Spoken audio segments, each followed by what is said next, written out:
Before the program commences, let us pay our respects to all those who lost their lives in the tragic helicopter accident at Puno 2 days ago.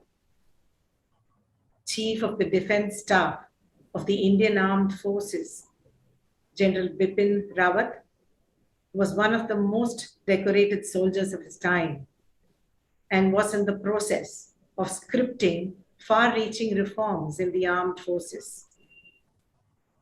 We will now observe silence for a minute as a mark of our respect to all the departed souls.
Greetings and a warm welcome to this special event.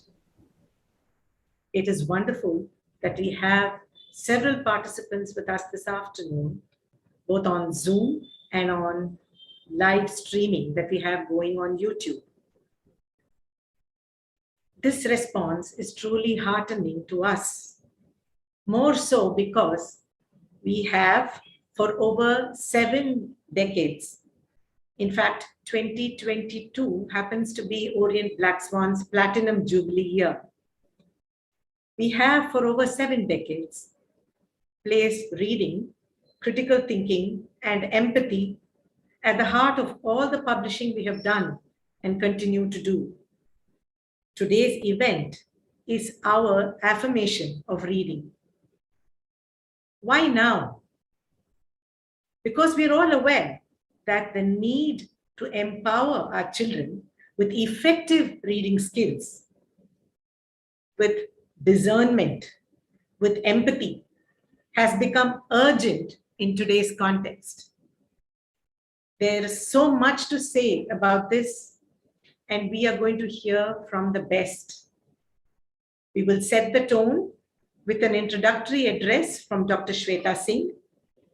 This will then be followed by Ms. Ruchi Sengar introducing our speakers, Dr. Rukmini Banerjee, Professor Rishikesha T. Krishnan, Ms. Sonia Mehta, and Mr. Sashi Kumar, and engaging them in a conversation on readers of today, leaders of tomorrow.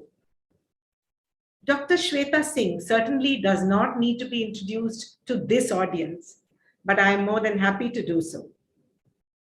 Dr. Singh blazed a trail across academics with a string of first ranks and gold medals leading to a master's program in chemistry and then a PhD specializing in teacher education and professional development, especially with a focus on reflection and mentoring.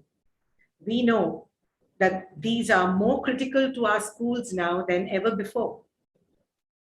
After a teaching stint, which concluded at Delhi University, she joined the CBSE in 2013. And in these 8 years, she's worked steadily to innovate and to uplift standards in the space of school education. Some areas of focus have been designing assessments, learning frameworks, design and development of teachers and students' resource material, student enrichment activities, designing and leading capacity building programs for teachers and heads of schools across the country. She is the architect of the dynamic and timely initiatives launched by the CBSE in recent months, including the Reading Challenge and the Reading Mission. Let me stop with this. We should hear about them from her. But just to say that something of this magnitude and quality can only come from commitment and effective leadership. Dr. Shweta Singh. Thank you, ma'am. Thank you so much. A very warm afternoon to all the members who are present, Dr. Krishnan, Dr. Banerjee, Ruchi ji, Sonia ji, Sasikumar ji, Vani ma'am, Sudha ji, everybody else from Orient Blank Swan, and all our participating educators, school heads and teachers. To begin with, it is a distinct pleasure for me to be a part of this conversation. We work in the field of education, and we're all geared towards ensuring that our students do the best in whatever fields they choose today as well as in the future days to come. So to begin with, I have a firm faith that if a child knows two basic things, he or she is set on the path of success. One of them is very good communication skills. The second is the logic to grasp the algorithm behind any mathematical work which he or she is doing. So irrespective of being a science person, I myself put on record that if a person knows how to communicate and can figure out the logic behind our mathematical steps, he or she can learn anything. So just to begin and to simplify everything, the crux of all this discussion is that reading is actually a foundation for all learning. But when we talk about reading, we just don't focus on simple decoding and retrieval of information. We talk about the ability to read critically and the ability to read analytically, because these are the things through which the child will become a lifelong learner. The child will learn to engage with whatever text material he or she confronts. The child will develop the power to communicate, the skills of vocabulary to express in the form of writing or verbal communications. So although we say that language learning is an everyday process, we learn it in an intuitive manner from the day, from the time we are in our home to our schools with our peers. But learning to read critically requires a lot of concerted efforts, requires a lot of focus and attention from schools and educators. So as the definition of reading and what we expect from reading has evolved from simple decoding to today, we are talking that reading is more of a cognitive process where all the skills and the cognitive abilities of the child are involved. So we are also creating resources which are apt for this. So today we are saying that reading is not just unidimensional activity, it has multiple dimensions. So we can have different formats of text. We can have literary text. We can have texts which are informative in nature. We can have different settings also for the text. So we can have, let us say, a situation which the child already is exposed to. That means it can be a small story. Otherwise, it can also be something which he or she comes across in a daily newspaper. So different dimensions of reading are there. Further, I also believe that reading should be done not only as a solitary activity, should also be done in peer situations, in a setting in the peer groups also, because that has big powers to influence each other. Through that, we can sort of teach each other. The children can learn as they play along with each other. Now, with us here at the CBSE, a lot of work has been happening in this sphere. In fact, we started this journey sometimes, I think, towards the end of 2018 and early 2019. This was the pre-COVID times. And India was looking forward to doing the PISA, which is the program of international student assessment in 2021. So when we started looking at the papers of PISA, the release samples of PISA, we realized that they had significant reading load. So the subjects which were there were actually mathematical literacy, scientific literacy, and reading literacy. But we realized that if the child could not comprehend the paper, they had so much significant reading load. Irrespective of the fact that he knew science or maths, he or she would not be able to attempt a single question. In fact, our attempt at PISA 2009 was not much to talk about. We could not draw any solace from that. So we started figuring out ways through which we would expose our children to some good quality resource material, some good quality assessment items. So at the CBSE, we fully understand that assessment can be one driver through which we can have a big impact on pedagogy in the classrooms, in the way how the curriculum is transacted. So we thought that we need to sort of bring forward more different types of assessments and slowly take these changes from an informal setting to a formal setting and finally take it to our examinations. We are fortunate to have a leadership which supports these innovations, which sort of pushes us to think beyond the boundaries. And we also are very, very fortunate to have schools in our folds which adopt these changes willingly, which go ahead with us. In fact, I believe that it is with the schools, with the teachers, with the support of all our partners and stakeholders that we move ahead and can do such things. We can bring about such changes. So we started taking baby steps. We started creating resources and materials and assessment. I recall, I think it was early 2019, and with a small group of teachers, we started developing small exercises like the CCT, Critical and Creative Thinking weekly exercises, which we put up on the Diksha, and CCT monthly practice papers for the students. I still remember those days. We would be sitting and trying to figure out what quality of material we should be having there. So since I'm not a language person, I'm a science person, I think I was not burdened by the fact that the paper should look like this, or this is the format we should adopt. So I just had three things to my experts. I just had three things which they should keep in mind. And the first thing was that whatever we put in the paper, whatever we put in the assessment, it should be interesting for the children. The children should be hooked to it. Otherwise, they will not embrace it willingly. So whatever you put there must interest the child. The second thing is whatever we put there should not be textbook centric. So we can have material from anywhere around the world. We can have a recipe, we can have manuals, we can have placards, infographics, anything, but certainly not textbook centric.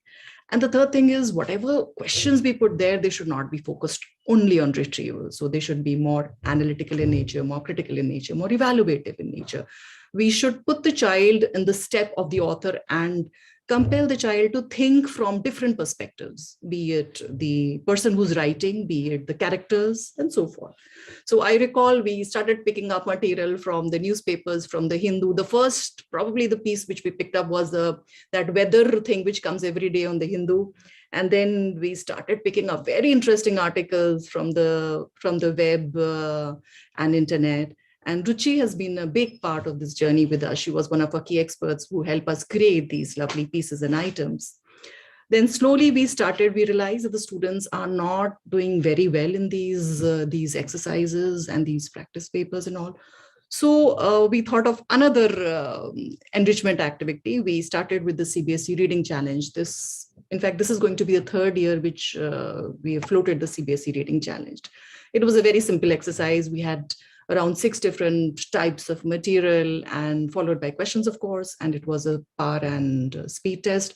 So we gave a certain stipulated amount of time to the students to read some material and respond to questions.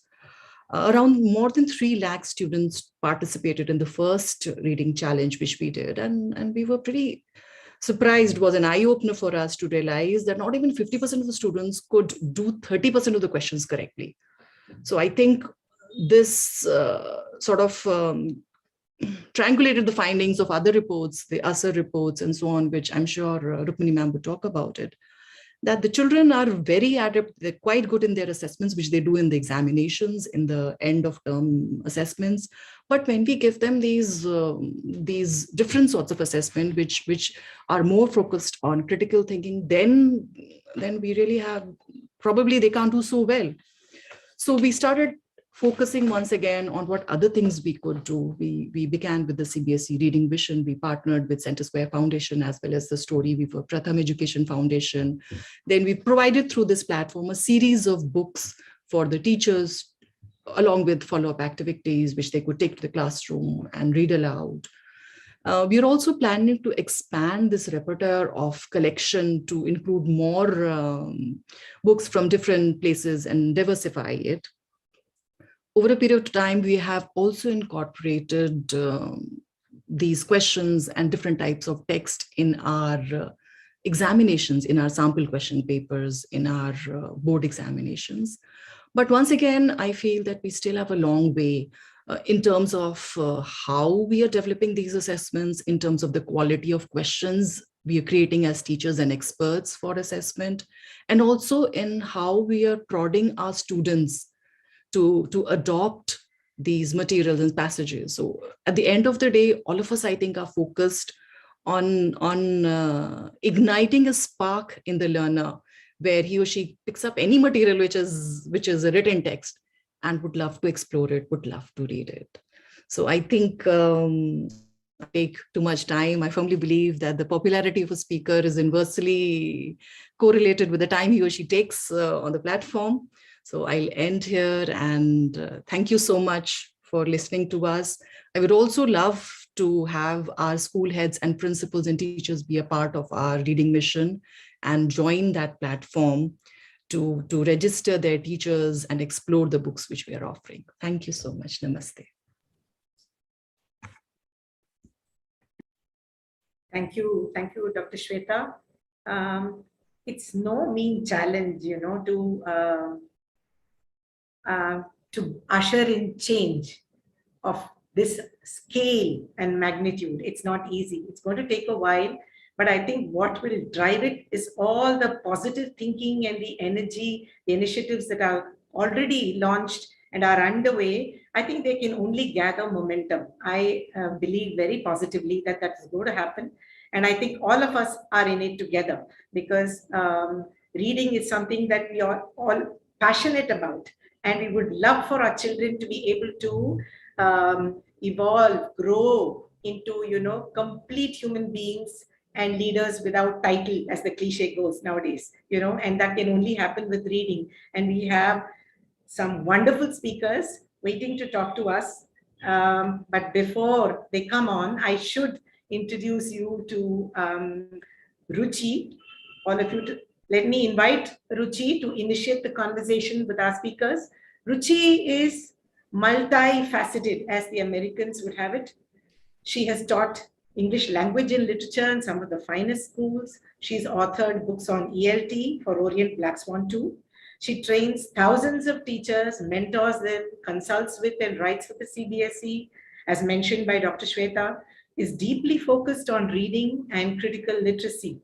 She's launched her own portal through which she guides and supports teachers. How amazing is that? And through all of this, her impact and charisma are manifest at all times. Ruchi, over to you. Thank you, Vani. Wow, that makes me feel really nice. Thank you so much. When I think of reading for pleasure, visions of reading in a cozy chair with a cool beverage come to mind. We often talk about unlocking the joys of reading, noting how a good book can offer a window into another world or an access to a far-off adventures. After listening to Dr. Shweta, I think it's fair to say that while these magical descriptions of reading are certainly true, there are students, children who have never had those experiences. Why? Because they look at reading like a chore or a requirement. Perhaps as teachers, we started off by teaching them how to read for skills practice as an obvious area for emphasis rather than pleasure. So readers who read for enjoyment on a regular basis are more likely to become better, more motivated readers of all types of texts. This is something that I heard Dr. Shweta mention to all of us, say 3 years back, all types of texts. Okay, and such readers are more likely to find, intrinsic value in what they read, as opposed to those who read only for school or assigned work. So in a nutshell, children who read are able to think more, are able to express themselves more freely. They usually become more independent as learners and thinkers. Naturally, readers of today leaders of tomorrow.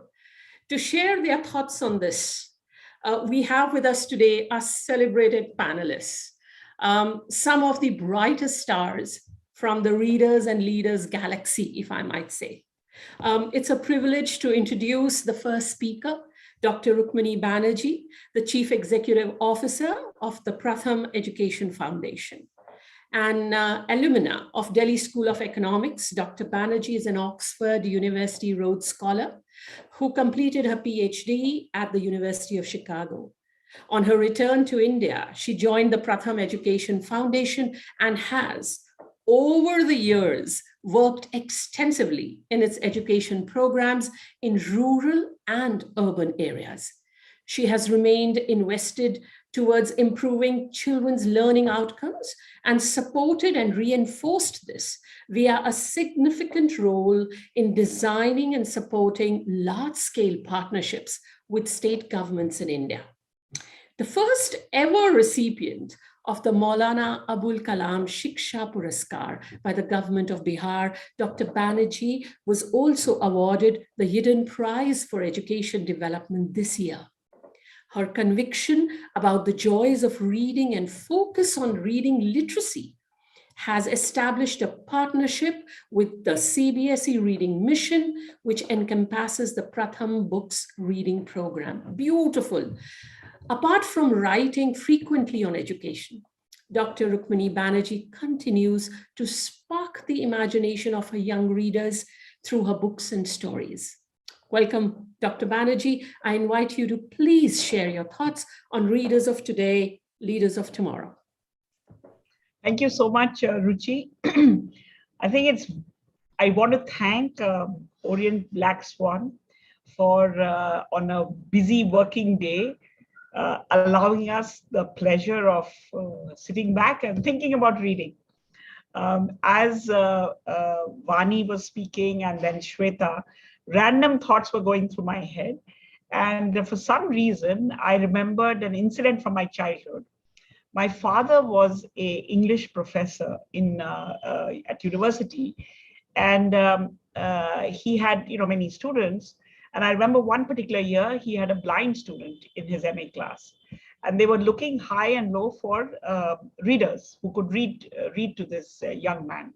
And I think they had probably used up everybody they knew. And one day at dinner time, my father looked at me from across the table as if for the first time. I was a very fast reader, and people would say that you're not really reading. Tum to bilkul kahani ko kha ja rahi ho, because you can't read so fast. And so he looked at me and he said, I'm going to give you a very important job. Can you do it? So I was very pleased to be asked to do this. And so my task was to read to this young man who was doing his MA. It was a very important task. I must have been 8 or 9 years old. And the book we had to read was War and Peace. I still remember it was fat and heavy. And I was given a lot of importance because the boy would come to our house and then I would read. And I would read very fluently. And I remember being very puzzled at his reaction, because he would make, he would say, ah, or oh. And I never understood why, because what I was reading seemed very boring to me. I read it at very top speed to him. Luckily, he passed his MA. And it's years later when I really read War and Peace, I realized what I had been reading. So I think this is reading as a responsibility, reading as an important task, and completely reading without any understanding. But hopefully it served a purpose. Shweta mentioned the ASER report, the annual status of education report, that is often seen as a report and as data. But often what people don't realize, it is a massive adventure actually in reading, because across the country, all you're doing is going to a village, it's a rural survey, with a little bit of a reading tool, which has letters, words, a small paragraph, and a short story, and actually sitting with children and encouraging them to read. I can't think of actually a better way to spend a day. And year after year, we are in our 17th year, I still have the thrill of when, of course, last 2 years, we've not been able to do this in actually going and doing it. But it is amazing how children, especially in the kinds of context, Ruchi, that you are talking about, that children who actually don't have children's books near them, The only book that they have is the textbook or a religious book, neither of which, kind of really appeal to your best, instincts for reading, and how they react to this, little piece of paper. And I find that I wish we could have a situation in which all of us, everybody kind of just went out randomly with some things to read and sat and read with others. Listening to children read, I think, also teaches everyone a lot. I mean, there are many stories of what we've experienced, but the seriousness with which children approach this task is also very fascinating. If you're doing asar in a village and it's quite hot, often children are running around without a shirt. But as soon as they're asked to read, they quickly go and put on a banyan or a shirt, because this is a serious job. And even with children who can't read, they approach the task very seriously. And to me, that shows the potential of what is possible in this whole, beginning to read. And if you've begun to read and you're encouraged well, I think then you become a lifelong reader.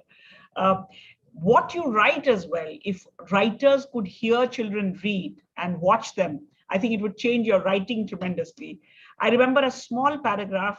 We were working with children who were just on the brink. They were just beginning to decode words. And this was in one of the slums in Delhi. And the paragraph went, शाम को पापा घर आते हैं, हाथ धो के खाना खाते हैं, माँ से बातें करते हैं, फिर सो जाते हैं. Very simple. And child after child, their voice would go down on the third line. And I kept looking at the paragraph. The words, there was no complexity to the words. And I think after the third or fourth child, I said, "Kya baat hai?" And the kids looked at me and said, "Papa, mummy se baatein nahi karte."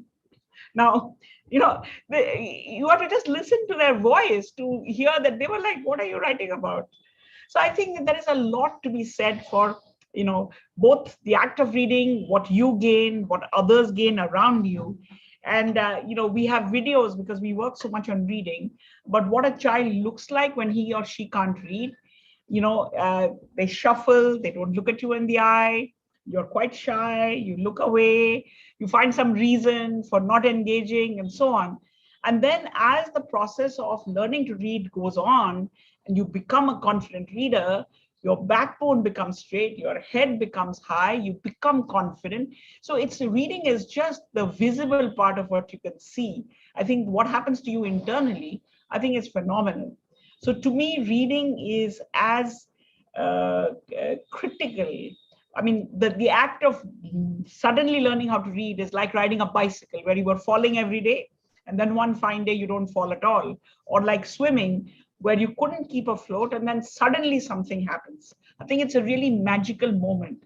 And almost everybody, even if you can't remember it for yourself, you remember your own kids when that switch happens, because it's a really magical moment. And it feels like across the country, we still have lots of children who can't read. And if only this magic could be just done at the same time for everyone, I think India would just sort of begin to shine. So I really think that, in every way, not just in books or in schools, but I think if you want to create a culture of reading, then a lot more can be done. I was looking at, for example, newspapers. I have no idea why newspapers are so difficult. If they made it a little bit easier, I think many more people would learn how to read. For some reason, again, I have to blame Shweta. When you were talking, all kinds of random thoughts were coming into my head. But I remember a poem from long ago, and I have to end my little spiel by reading that poem. It's a poem for kids. It says, "Open a box and you will find, you open a book and you will find people and places of every kind. Open a book and you can be anything and everything that you want to be." Thank you. Thank you, Dr. Banerjee. Wow, I just simply loved how you ended it. Open a book and you can be whoever you want to be. Indeed.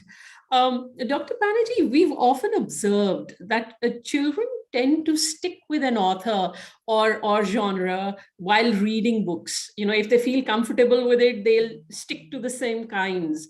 Do you think it's a good idea to encourage them to explore the variety of genres, or just simply let them be and read what they enjoy? I mean, I think both are required. You need to have familiar things. You know, you often like, even when you play games, often kids like to play the same game because you're kind of getting mastery of it or you're familiar. But I think exposing to different kinds of things is also required. One of the things that we notice with our kids is that when kids are exposed to different kinds of books, especially kids who are learning to read, the first thing that changes is what they draw. And I think they pick up a lot from pictures. And we, I think, underestimate sometimes the value of that whole experience, not just the text, but the text and the pictures. You know, before that, very often when children draw, they draw very typical things, you know, Sadi ka kinara, Kamal ka phool, Chhanda, you know, standard things. But then I found that when you know, you suddenly have a little bit of a school library, you first thing that changes. And so I think that, you know, it's a question of what you pick up, and you may go back to the same book and draw the same kinds of things, or you may draw other things. Most important, I think, is to observe what kids do and to kind of subtly try to expand the menu. Because I don't know about your experience. My experience with kids is if you tell them to do something, it's most likely they will not do it. So how do you encourage choice without sort of forcing it? And I think they also are very influenced by other people enjoying things.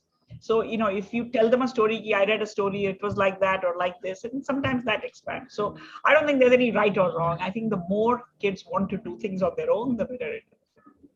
Thank you, Dr. Banerjee. Ladies and gentlemen, our next speaker for today is Dr. Hrishikesha T. Krishnan. Professor Krishnan at present is the director of the prestigious IIM Bangalore. I have to mention that his CV posted on the IIM's website is a mere 29 pages. I doubt if this bit of introduction from my end here would do you justice, Professor Krishnan, but I'll attempt an abstract of sorts. Yeah, so Ruchi, I suggest you keep it short. Very short. With a stellar track record in academics from IIT Kanpur and Stanford University as Masters of Sciences, Professor Krishnan studied at IIM Ahmedabad and joined the faculty of IIM way back in the early 1990s. He was a part of distinguished and strategic assignments at the University of Pennsylvania, the Indian School of Business Hyderabad, and eventually IIM Indore, which he steered as director with notable success for 4 years before his current position as director IIM Bangalore. Professor Krishnan writes extensively and has several publications to his credit. The 2 books on innovation, the February 2010 release From Jugaad to Systematic Innovation, The Challenge for India, and the March 2013 release, 8 Steps to Innovation Going from Jugaad to Excellence, are extremely popular. The latter was also bestowed with the Best Book Award 2013-14 from the Indian Society for Training and Development. Dr. Krishnan's area of focus and expertise are innovation and creativity. Apart from being an academic and an author, Professor Krishnan is on innumerable boards to do with public policy and management and corporate leadership, fostering the leaders of tomorrow. A warm welcome, Dr. Krishnan. We look forward to listening to your thoughts today. Yeah, thank you very much. Thank you for inviting me to this panel. It's a real privilege to be on the same panel with Mr. Sashi Kumar. He probably won't remember, but many, many years ago, when I was in my school days, I actually invited him to come and give a talk in our school. And that was the first time I met him. So I'm delighted to meet him again today. I think almost 40 years later, if I'm not mistaken. I'm also a great admirer of the work that Pratham has done. So it's again a privilege to be on the same panel as Dr. Banerjee. And of course, it's great to be with all the others, Dr. Singh, Ms. Mehta, and of course with you. So thank you for inviting me. So I was just trying to think about this topic about leaders for tomorrow, and I was looking for some good examples. And I came across some interesting stories. One of the interesting stories I came across was Benjamin Franklin, who was known as a great inventor. Of course, he was also a successful politician, president of the United States. Apparently, he dropped out of school at the age of 10, but that didn't prevent him from going on to do all the amazing things he did in his life. And he later said that one of the reasons he was able to do so well was because he never gave up reading. He used reading as a way of keeping up with what was going on, with sort of thinking. And this really triggered his imagination to go into lots of new things, which enabled him successfully during his career. Another person who depends heavily on books is Bill Gates. And Bill Gates is well known for reading something like 50 to 60 books a year. He always carries a bag of books around with him wherever he goes. In his Microsoft days, he was known to regularly recommend books to his colleagues in the company. So, here's a business leader who, depended and continues to depend heavily on books for a lot of his ideas and intellectual nourishment. And thirdly, there's this great icon of the youth of today, Elon Musk. And Elon Musk, apparently during most of his lifetime, has spent 8 to 10 hours a day reading science fiction.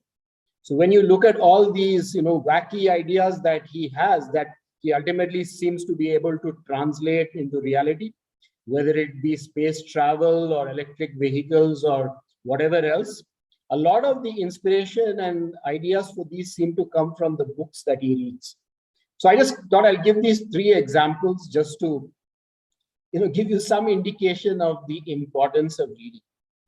To me, the most important dimension of reading is a little different from what Dr. Shweta and Dr. Banerjee said. It's actually to do with its importance in triggering imagination. Now, when we talk about the new education policy and you look at all the challenges which are before us in this country, one thing we need for sure is a lot of creativity and innovation in the way we address these challenges. And where would creativity and imagination and innovation come from if we didn't have a strong imagination? So one of the books I read a few years ago was this book called All the Light We Cannot See by Anthony Doerr. It was very well received, the novel in that year, I think 2014. And it's got such vivid imagery in the book. But even if you read a few pages, you start going into all sorts of different worlds and trying to imagine what's happening in that book. But that can't really happen when you're watching videos on YouTube. I'm sure videos on YouTube do some good, but you're already seeing the image, you're already seeing the picture. Where will your whole imagination process get triggered from? So to me, it's fairly obvious that if we want to continue to basically trigger creativity and innovation, as I'm sure most of you believe we must do, it's really important that kids read, that it become a kind of important habit as they grow up. And another important dimension of reading is simply attention span. I mean, if you look today, what's happening to many of us, and I must say it's even happening to me. I mean, all my life I read, but even today now I find that my ability to sort of read for a longer period of time is kind of coming under threat because our attention span has got much shorter. And a lot of this is also driven by the internet and WhatsApp and all these short messages and things like that. But the ability to read also builds stamina. It builds, the ability to persevere, do things. You've got to finish a book. I think all of these are very important characteristics that kids need to build. And as I just gave you those examples a few minutes ago, it's important to build the leaders of tomorrow. Thank you. Thank you, Dr. Krishnan. I was really happy to hear you talk about the attention span, because as a teacher, I think that sort of forms the core of everything, that worries us. So, Professor Krishnan, most academic texts, if we look at them, especially in high school or college, require intensive reading. It's not an easy skill. It requires sustained focus. Could you perhaps, based on your experience, recommend a way or ways for students to stay engaged and focused while perhaps negotiating through such texts? Something maybe that you've tried and tested for yourself, perhaps? Well, I think even in a place like IIM, where we get very motivated and I must say quite competent students, we do need to sometimes create some incentives, or I don't know if the incentive is the right word, let's say motivation, some motivation for people to read things that are long and complicated. So often that comes from, for example, giving them some background on why it's important to read it. Sometimes it's linking it to assessment and evaluation. Sometimes it's just telling a story around it to sort of emphasize why certain parts of it are important. But giving the context seems to be very important to making something more reader worthy in a way. So I think that's what we try to do in most of our business studies. We try to enthuse readers by telling them other things about the particular thing we are asking them to read, which will sort of indicate to them why it's more important and why it's going to be rewarding for them to read it. Thank you very much. That really helped. We now would like to extend a welcome to Ms. Sonia Mehta, a Goan by birth, a Mumbaiker as a professional. Ms. Sonia Mehta is a writer of children's books. She calls herself an Indian by experience, since she had to move with her family from state to state every 2 years, as her father served in the Indian Armed Forces. Ms. Mehta has been writing for children for over 2 decades and believes that sparking off a child's imagination, that's something that has resonated with almost all the speakers I've heard today. It opens up a world of adventure.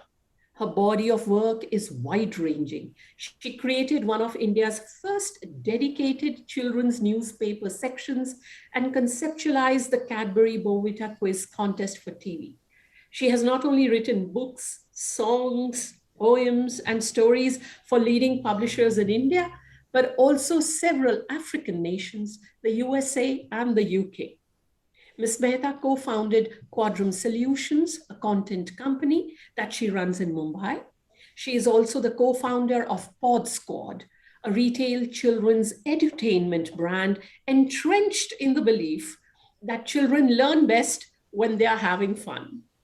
Ms. Mehta's Discover India series of books, written in an interactive style, include a separate book on every Indian state, covering all aspects from history to geography, food, architecture, clothes, language, culture, famous people from the state, and even popular folk tales.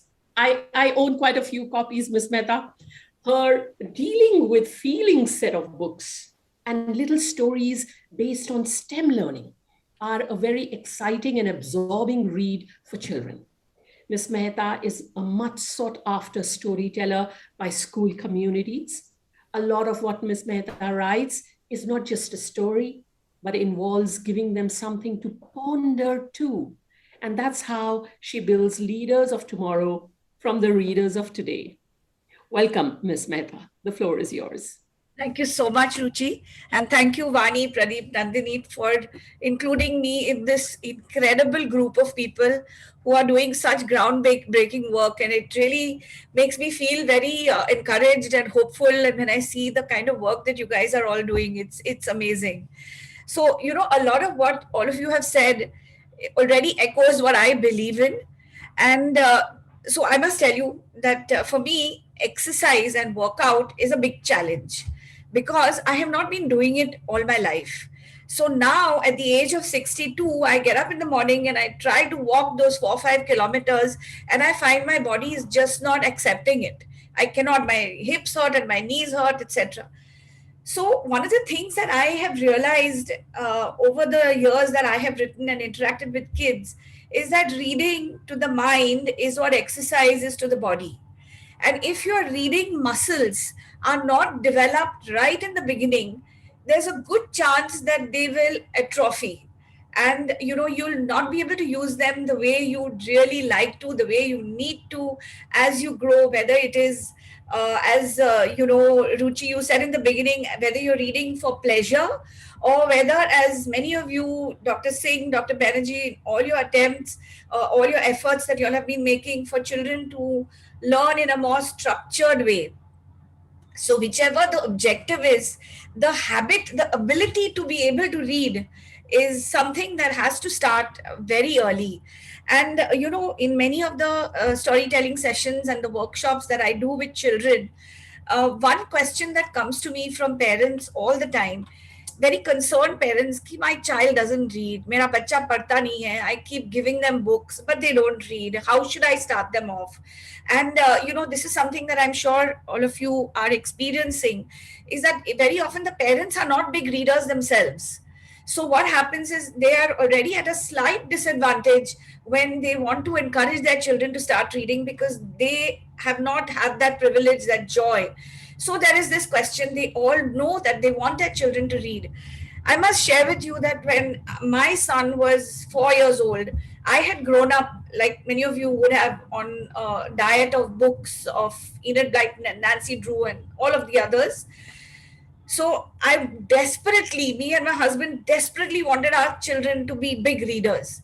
But nay, he would not pick up a book. He was more interested in tennis and this, that. So we figured that, why, instead of asking him to read and, like somebody mentioned, making reading a chore that you have to do it, we got him a book. He was crazy about tennis those days, and he, I think, had a baby crush on Steffi Graf. So we got him a book on Steffi Graf, and he was obsessed with dogs. We got him books on dogs, and he started interacting with the pages, and that actually made him, it's a sensory feeling. You suddenly begin to engage with a book. And that was something that actually did help getting him onto this reading joy. Fast forward to 40 years later, or maybe more, I now have 2 grandchildren, and I'm experiencing the getting them onboarding with that reading process all over again in a very different environment. Because, now there are way more picture books than there used to be, which is excellent. There are way more Indian authors who write in the context that they can identify with. And of course, there is the onslaught of social media and YouTube and video, and now online classes, which, they are obliged to be a part of. So somewhere along the way, the objective doesn't change, the ability. And going on to this topic of readers of today, leaders of tomorrow, I was just thinking about what is leadership really at the end of the day. Do we only have leaders who will lead countries and organizations? A person who leads her or his home is also a leader. A person who leads his or her classroom is also a leader. And at the end of the day, a person who leads by choice his or her own life is also a leader.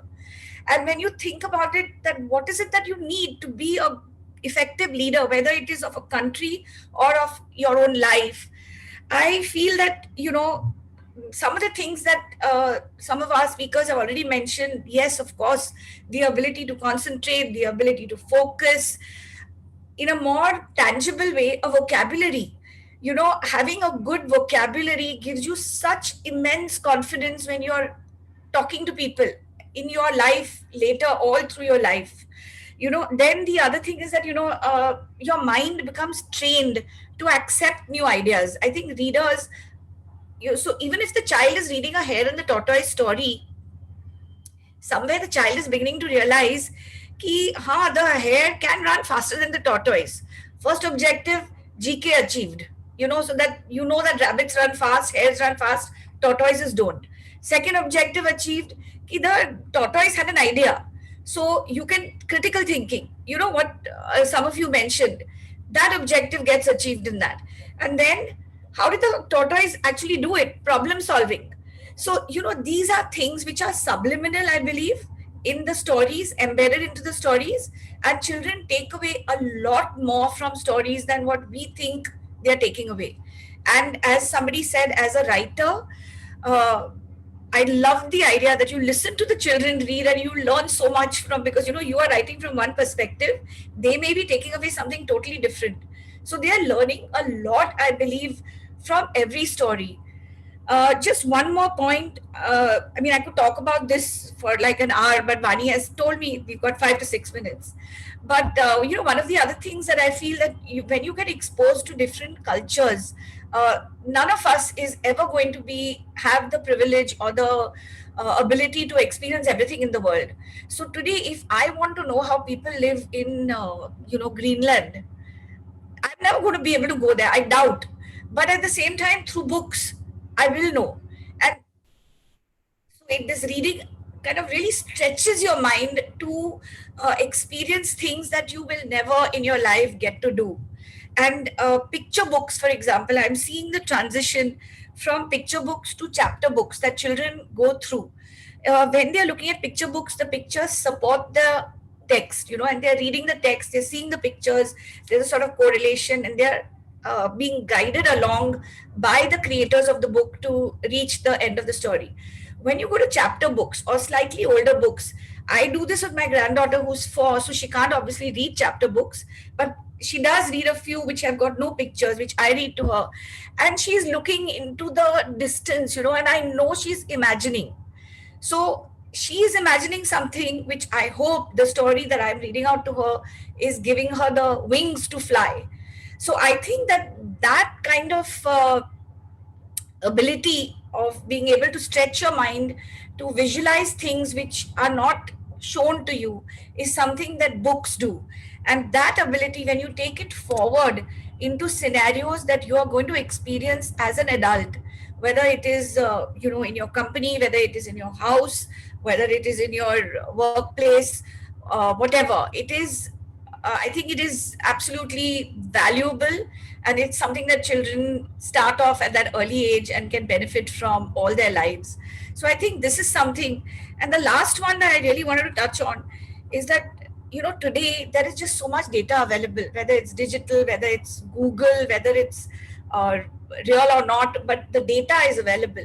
How do children learn to process from that massive sea of data, turn it into knowledge, which is sort of an awareness, and then from that turn it into wisdom, which is the ability to utilize that knowledge and use it in a way that benefits them and society?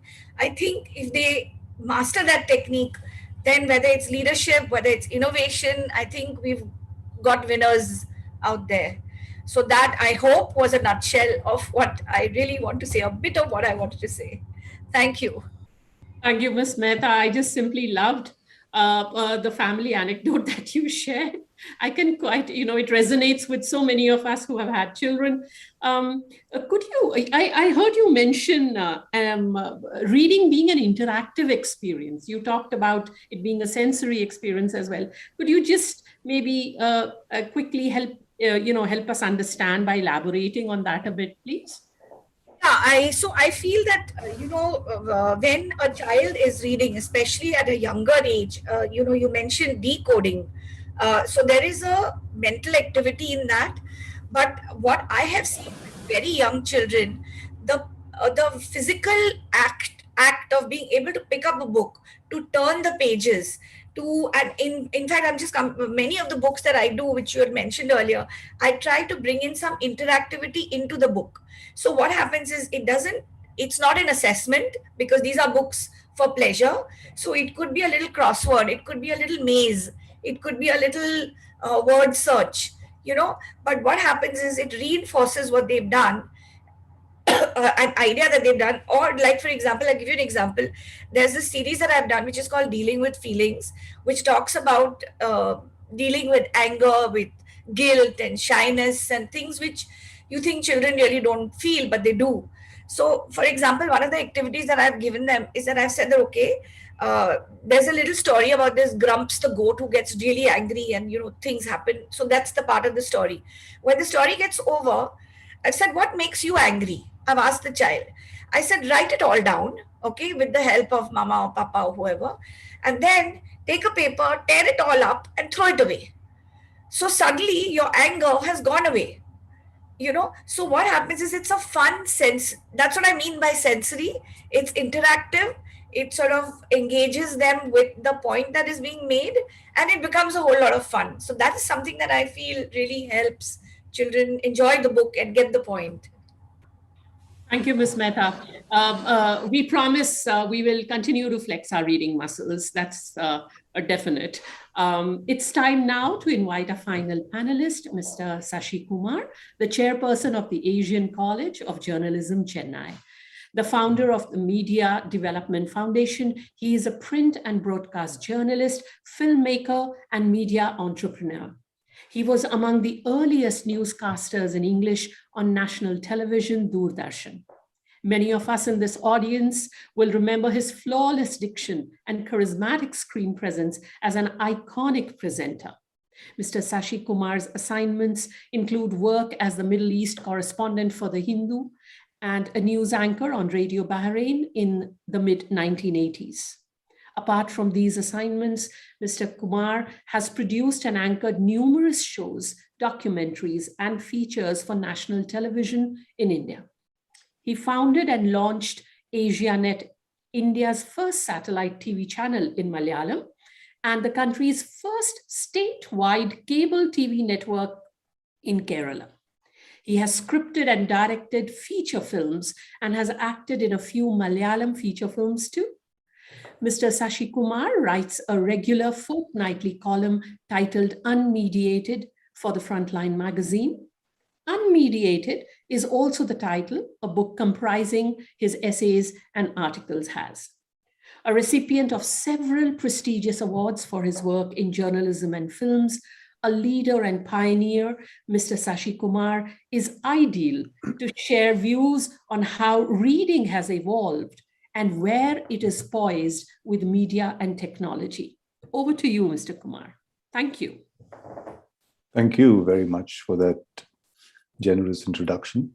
It was a distinct pleasure to listen to experts, domain experts, about this important idea of reading. I come to it largely as a media practitioner and someone who's been thinking about the media for several decades now.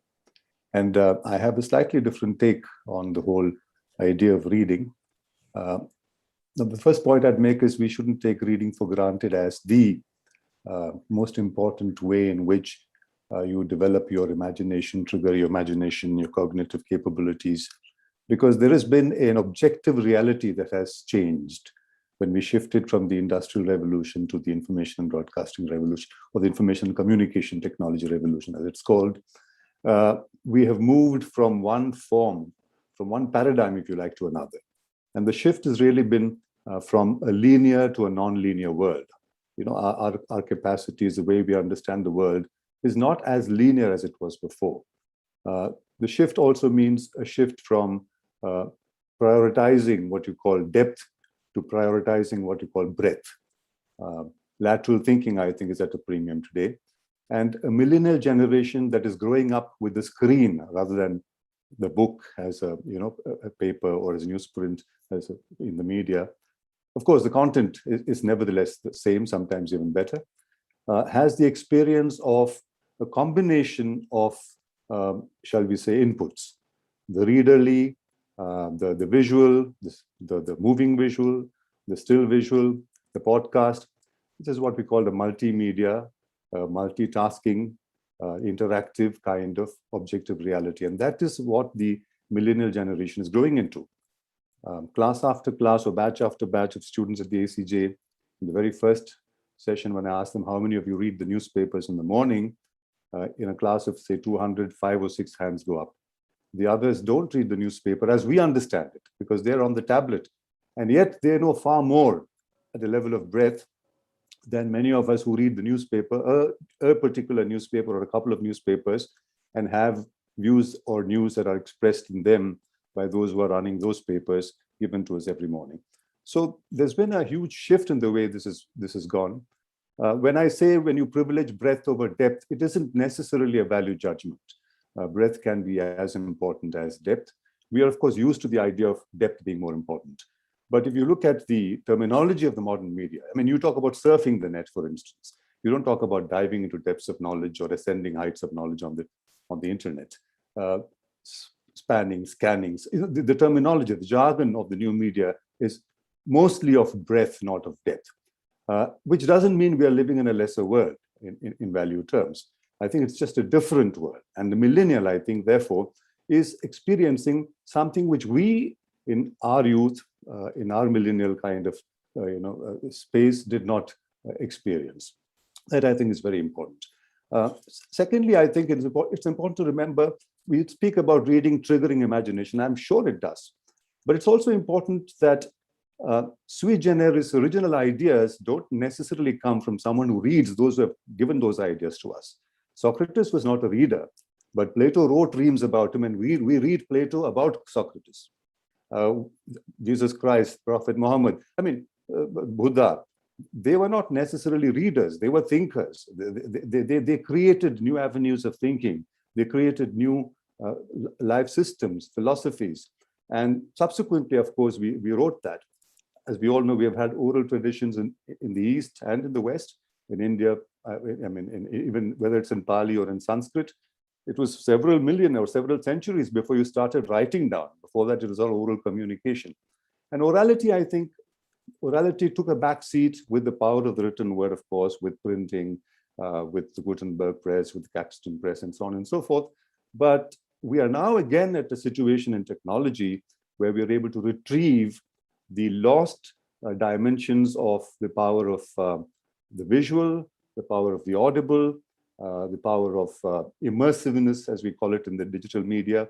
And these new elements are making for a fuller, more multidimensional kind of personality. And I think we should keep that in mind.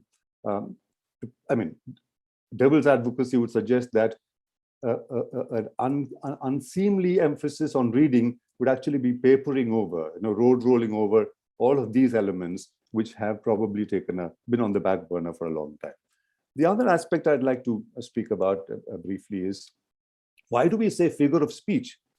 We don't speak about figure of writing. When you're parsing language, you speak about figure of speech, because the spoken word, orality, is somehow important. And you read, therefore, in order to speak, in order to communicate, in order to develop your own process of thinking. There's an interiority, there's an exteriority about it, all of that. It's true, as Dr. Krishnan, I think, very, very importantly pointed out, that it's in the written mode that you can speak about, say, metaphor or metonymy, and or reading between the lines, so to speak. Whereas the visual is a defined entity that you're asked to consume, or what you hear in a podcast is already it's already prepared and produced, and you just have to digest it. But there's reading and reading and reading. We speak about reading the screen. You speak about reading a film. You speak about reading a painting. You speak about reading a situation. So I think the readerly, and today we speak about reading body language. We speak about, so the idea of reading in a very literal sense may mean what we as publishers, because we are in that business, may be more attuned to or be more concerned about.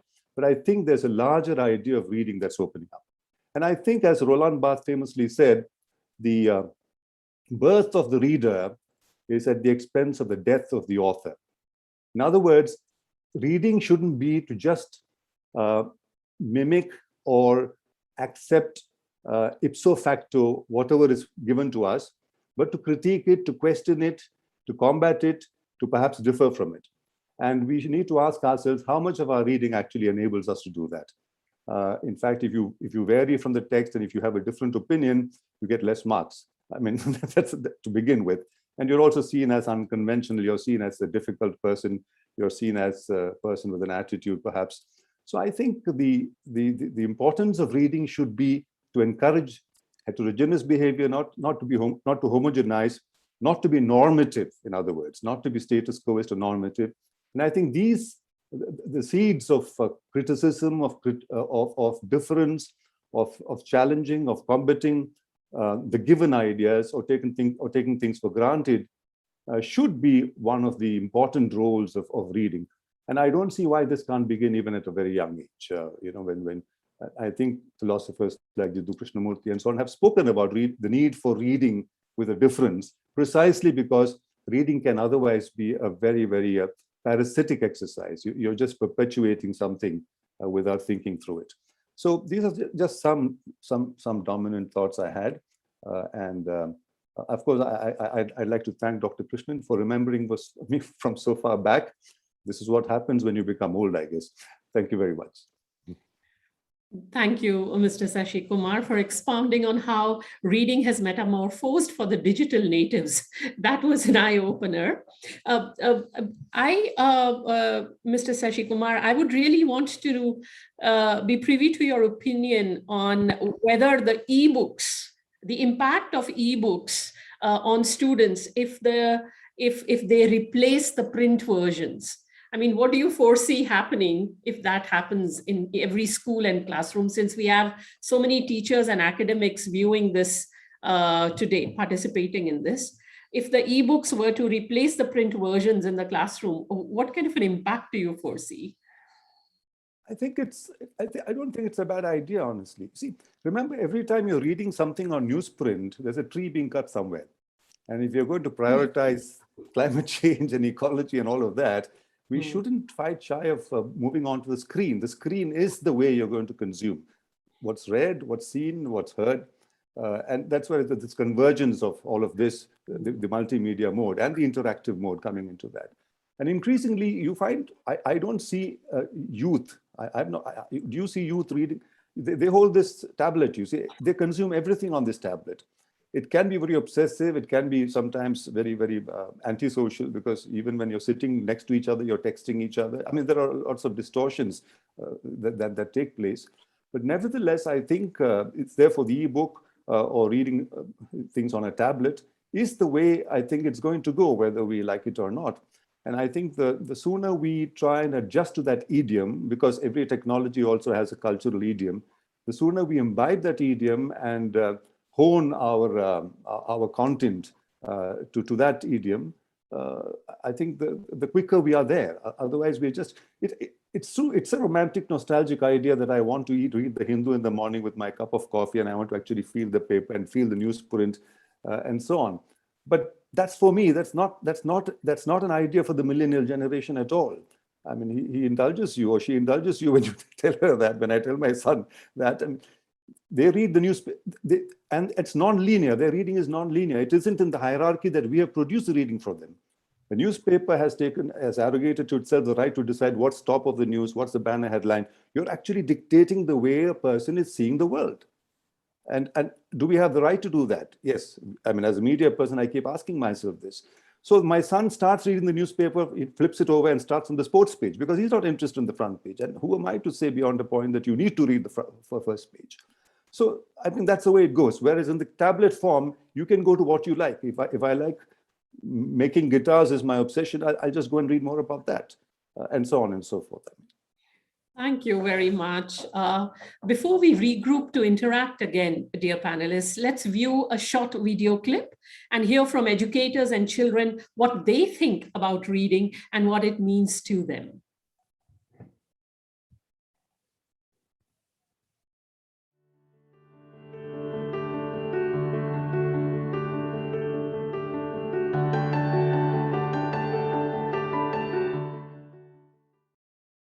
I have grown up loving the quote by Nikolai Gogol, who said, "You can travel the world without moving an inch." That is the power of reading, and that's what it does to your creativity and imagination. So, if you want to feel empowered and you want to be on top of your game, you need to read. And like Harry Truman rightly said, not all readers are leaders, but all leaders are definitely readers.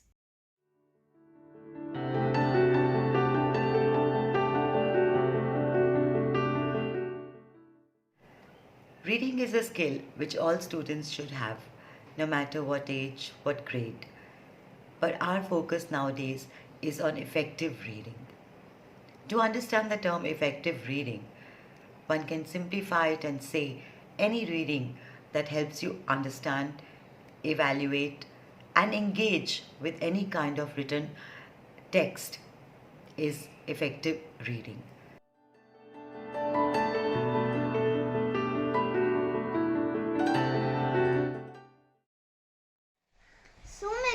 stories and stories with big pictures and animal stories and also fairy stories.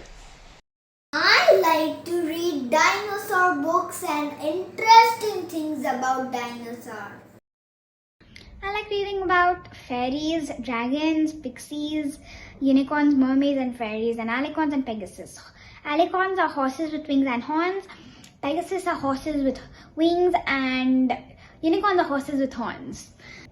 And I also like reading murder mysteries. Like in murder mysteries, I like reading about murder mysteries, ladylike and normal mysteries.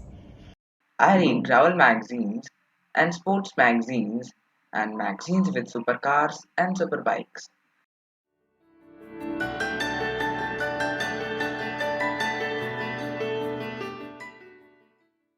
I read subtitles of movies. Is that reading, Mama? I googled up an article about Vistara Airlines because I was curious to know more about it. It's a joint venture between the Tata Sons and Singapore Airlines.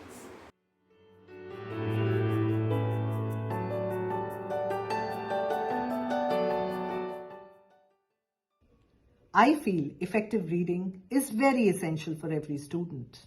In today's times, when we talk about developing the 21st century skills among our students, what could be a better way? Effective reading fosters creativity among the students. It gives wings to your imagination. It gives a boost to your confidence. I feel it enhances your knowledge. It builds on your vocabulary, your comprehension, and analytical ability.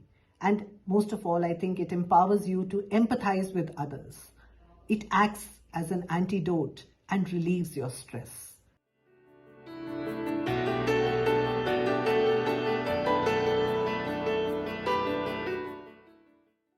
It can give our kids better role models to look up to, and it can help them with language development in a world where abbreviations are the norm. And I believe that it is up to both you and me as educators, parents, adults who are living in these children's worlds to help them inculcate the habit.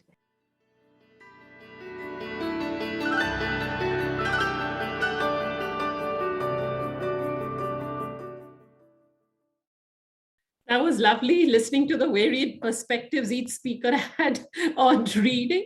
I'd like to ask our esteemed guests what resonated with them the most. Dr. Shweta, what do you think appealed? I've fallen in love with Tara. Oh my, such a lovely, evocative speaker. Wow.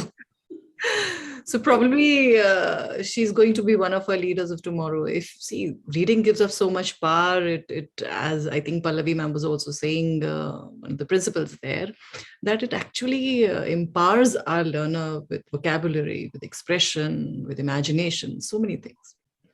Thanks. Professor Krishnan, something that appealed to you from what you heard? Yeah, I like the kids who talked about, one kid who talked about the dinosaurs and the other one who talked about the mermaids. Well, wow, yes, that's quite the spectrum. Dr. Banerjee?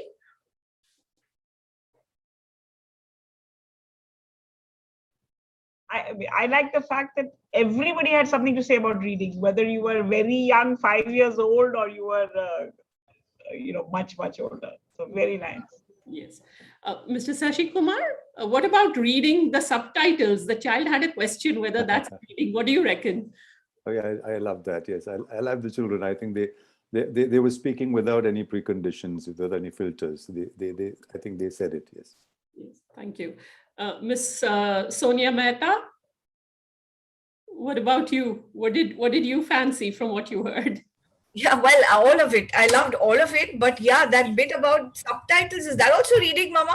That thought, because you can imagine too, I feel proud that I can read subtitles because, they're so quick and, your concentration is like Dr. Sashi Kumar was saying, that you're receiving multiple messages, So to be able to read subtitles while you're seeing something, I think that's an achievement. And, it speaks for this generation that's coming our way. So it was lovely. Thank you all so very much for strengthening our belief that readers of today are indeed leaders of tomorrow. Vani, over to you. Thanks everyone, and thank you, Ruchi, for stringing this together. Thank you, Dr. Shweta Singh, Dr. Rishikesha Krishnan, Dr. Banerjee, Mr. Shashi Kumar, Sonia Mehta. Thank you so much. I think it's manifest that what we read and how we read stands utterly transformed. And what we actually perceive to be or know to be a text is also now utterly transformed.